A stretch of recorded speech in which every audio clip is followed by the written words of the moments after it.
E aí pessoal, tudo bem? Aqui quem fala é o Pedro. E hoje vou ensinar pelo meu segundo vídeo do Crossfire como tirar o som do Crossfire. Deixa eu carregar aqui, né?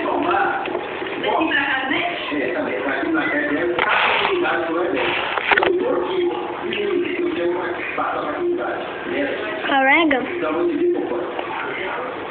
Pronto. Aqui, ó, já tirei o som já. Aqui, ó, deixa eu colocar um aqui. Aqui, ó. Aperta isso aqui, ó. Do lado do X.